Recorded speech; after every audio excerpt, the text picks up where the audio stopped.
What if I told you that the most radical command ever spoken by a man was not about love or sacrifice or heaven, but about fear? Be not afraid, he said. Not once, not twice, but over and over. It was not a suggestion. It was a decree, and it came from the mouth of a man who would be betrayed, tortured, and executed, not for hate, but for truth. Jesus Christ, whether you see him as a god, prophet, philosopher, or rebel, issued a call that broke the spine of empire and exposed the cowardice of conformity. He didn't say, wait for the angels. He didn't say, let others carry you. He said, pick up your cross and follow me. Which means you must carry your own death. You must walk into the fire voluntarily. Not because it's safe, because it's true. Fear has become our God. We kneel to it every day. We consult it before we speak. We measure our worth by how little risk we take. But the one who said, "Be not afraid," was not handing you comfort. He was commanding your courage. This isn't Sunday school. This is war. Against the lie that says you must wait. Against the systems that reward your silence. Against the inner voice that trembles when it should roar. To fear not is to walk as if the fire has already consumed you and found you still standing. Jesus did not flinch before power. He stood before the rulers of his age and said nothing, because his silence was stronger than their commands. He knew the cost. He knew the betrayal. He knew the agony. And still, he walked. And now you must walk into your darkness, into your inheritance, into the part of you that still thinks you need permission to live like a man who's already died and returned with fire in his chest. Be not afraid, not of failure, not of judgment, not of pain. Fear is not your guide. It is your test. You cannot kill it, but you can walk through it. You can look it in the eye and say, not today. I have already seen death. I have already lost it all. What more can you take? And then you move. You act. You become.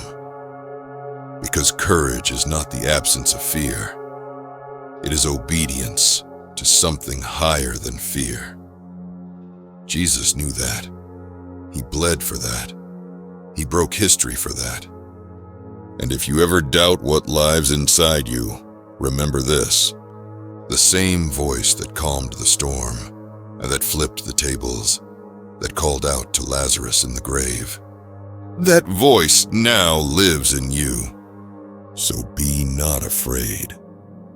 You were never meant to be safe. You were meant to resurrect. They looked for thrones. They looked for temples. They looked for a kingdom of gold and armies and banners. But he said, the kingdom of God is within you. And they didn't understand, because they wanted spectacle. They wanted rescue. They wanted someone else to raise the sword.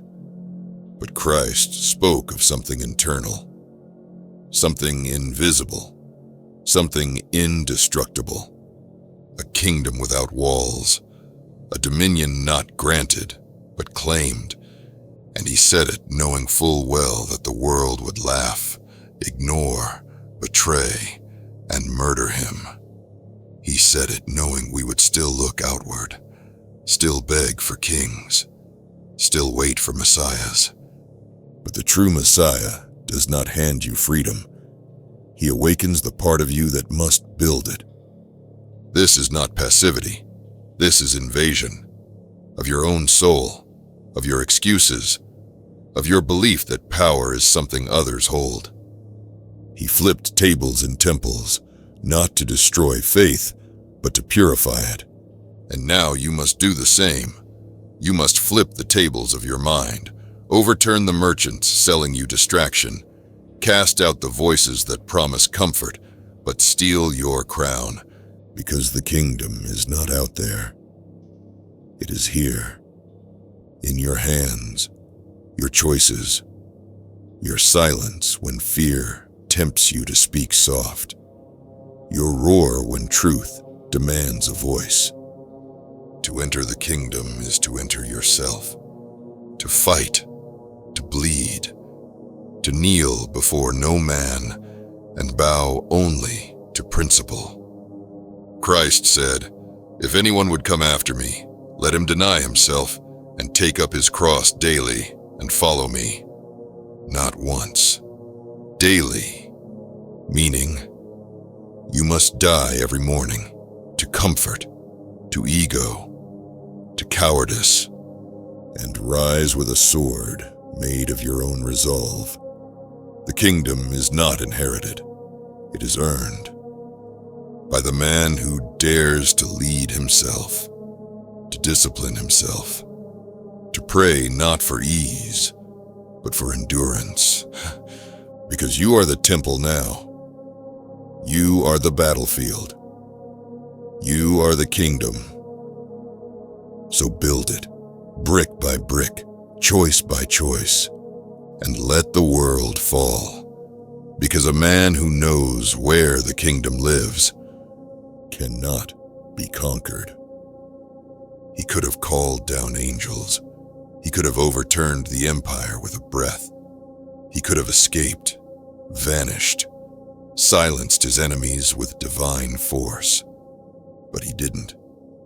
He carried the cross, the weight of it, the splinters, the humiliation, the blood, not as a show, not as weakness, but as warfare. Because in carrying the cross, he wasn't surrendering. He was shattering the illusion that strength must always look like power. He showed that real power is endurance. Real power is obedience to your highest principle, even when it costs everything. And then he said, "Take up your cross and follow me." This is not metaphor. This is not poetry. This is the blueprint for every man who refuses to be saved by another. Your cross will not look like his, but it will feel the same. It will be heavy. It will cost you friends. It will cut into your pride.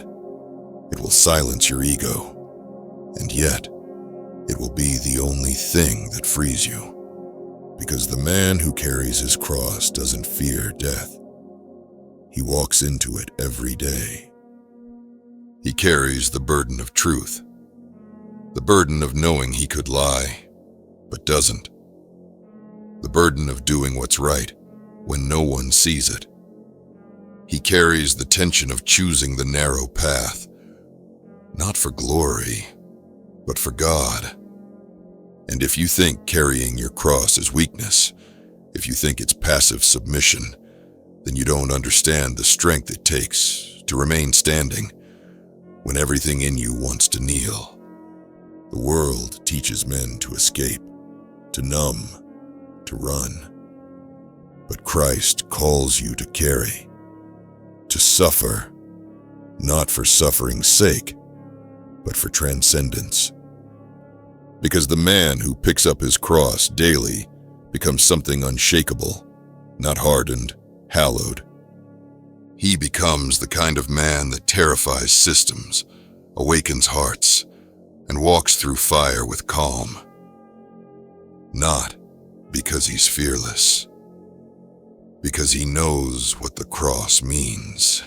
It means death to the false self, death to comfort worship, death to spiritual laziness, and the birth of eternal purpose. So find your cross, lift it, feel it dig into your shoulders, and smile. Because the moment you carry it, you become unbreakable. Because the man who carries his cross is already resurrecting.